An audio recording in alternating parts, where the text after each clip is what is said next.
Je vous rappelle que vous n'êtes plus obligé d'avoir des rapports intimes avec votre époux ou votre épouse, puisque le devoir conjugal n'existe plus en vertu de la décision de la Cour européenne des droits de l'homme du 23 janvier 2025. De ce fait, le refus continuel, perpétuel d'avoir des relations charnelles avec votre mari ou votre femme ne constitue plus un manquement aux obligations maritales de nature à causer le prononcé d'un divorce pour faute. En tout cas, maintenant vous savez. Vous savez, cette loi a été décidée dans l'Assemblée. Vous savez, cette loi a été décidée dans l'Assemblée nationale de la France parce que beaucoup de femmes ont été VIOL par leur mari, par des relations extra-conjugales ou pas. Lorsque une femme sortait en boîte et se faisait, voilà, on mettait quelque chose dans son alcool et ensuite on sortait avec elle. Et beaucoup de femmes ne pouvaient pas prouver que elles ont été VIOL. Et donc, face à cette situation, les gens se sont mis à réfléchir que comment ça se fait que il y a beaucoup de personnes qui profitent, qui font ce qu'ils font, qui font ce qu'ils font là, et il y a beaucoup de femmes qui ne peuvent pas prouver. Et donc, ils se sont assis ensemble pour dire, on va mettre une loi ensemble, qui est la loi du consentement. La loi du consentement, c'est quoi? C'est que si tu veux sortir avec ta conjointe et que vous essayez déjà même de vous caresser, d'essayer, et que vous essayez de passer à l'acte et que ta conjointe te dit non, tu dois automatiquement arrêter. Cette loi a double tranchant. Je m'explique. Oui, il y a eu beaucoup de victimes qui ont subi des VIOL, mais qui n'ont pas prouvé réellement qu'est-ce qui s'est passé. Oui, ça je suis d'accord et je condamne. Moi-même que je suis papa, que je suis père, que je suis mari, je comprends parfaitement cette loi-là. Mais quand on creuse, cette loi-là aussi peut venir pénaliser certains hommes qui sont honnêtes, qui sont de bons maris, qui sont respectueux, qui essaient de donner le meilleur de eux-mêmes. Parce que si tu es en face d'une personne de mauvaise foi, une femme qui cherche à divorcer, qui cherche à te mettre le bâton dans les roues, peut profiter de ce loi-là pour activer le divorce et pour te mettre dans la merde. Parce qu'on le sait très bien. Dès qu'on attend ce mot VIOL, on ne cherche même pas à comprendre quoi que ce soit. Automatiquement, on te dit, viens ici, garde à vue, on te met au chaud d'abord, au froid. Et ils vont commencer à mener les enquêtes pour voir est-ce que tu as vraiment fait ce qu'ils ont dit. Moi, je connais quelqu'un qui est proche de moi, qui a été inculqué de VIOL, il n'avait pas fait, ils l'ont attrapé, ils l'ont mis là-bas. Il est resté pendant quelques mois, et ils ont commencé à mener les enquêtes, il a pris son avocat, tout, et ensuite, ils ont fini par savoir qu'il n'avait pas fait. Ils ont creusé, ils ont su qu'il n'a pas fait. Et donc, il a été dédommagé, il a été libéré.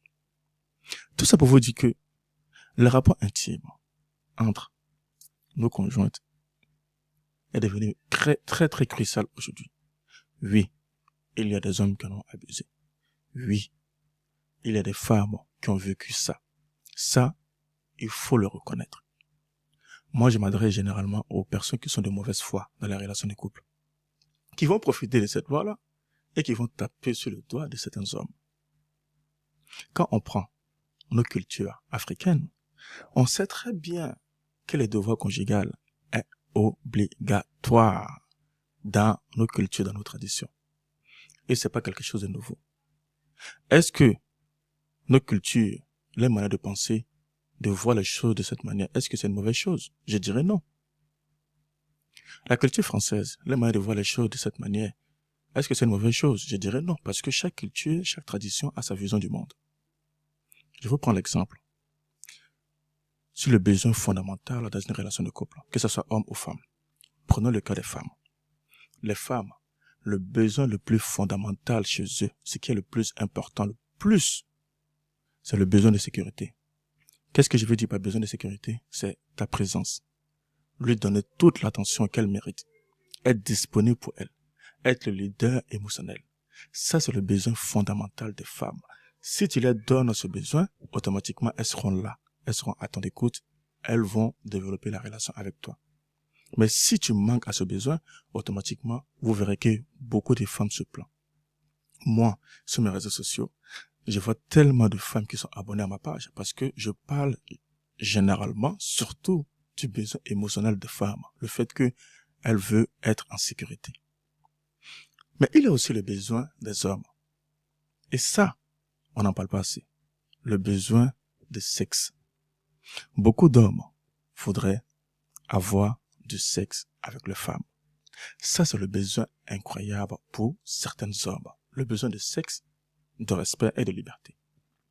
Et donc, la manière dont certaines femmes veulent le besoin de sécurité, l'attention, la présence émotionnelle, c'est ce que aussi certains hommes veulent ce besoin sexuel, qu'il faut que ça soit accepté, accueilli et pratiqué.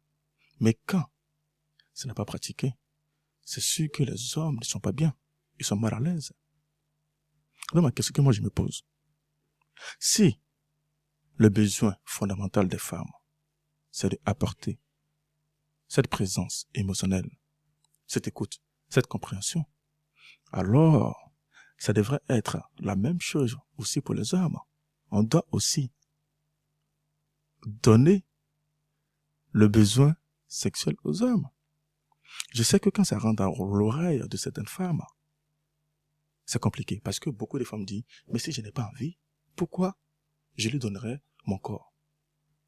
Mais sauf que ce qu'elles ont oublié est que ce besoin aussi est viscéral pour l'homme.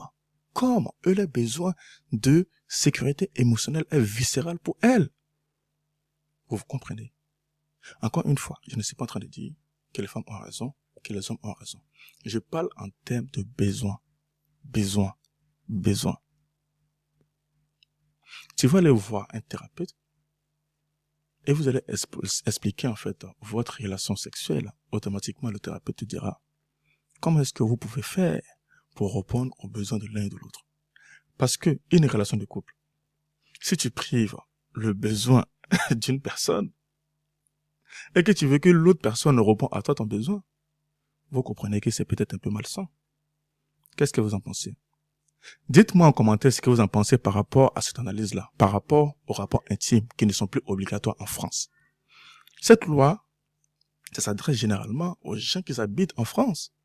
Donc si tu es un Africain, si tu es un gars de la diaspora qui vit avec ta conjointe, qui est africaine aussi, et qui découvre cette loi, et que malgré ça, vous avez votre tradition qui dit que la femme a l'obligation de donner du sexe à son homme, et que elle refuse d'accepter cette tradition, et qu'elle opte pour le rapport intime qui ne sont plus obligatoires par rapport à la loi française, ça peut créer une problématique. Et en vérité aussi, nous les hommes africains, il faut qu'on essaye aussi d'ouvrir un peu notre esprit et de donner cette sécurité émotionnelle que les femmes veulent. Et si chacun donne et répond aux besoins de l'autre de manière efficace, honnête, et elle a envie de le faire, je pense que ce type de loi à la con là ne va pas venir nous tirer vers le bas. Donnez-moi votre avis par rapport à ce sujet.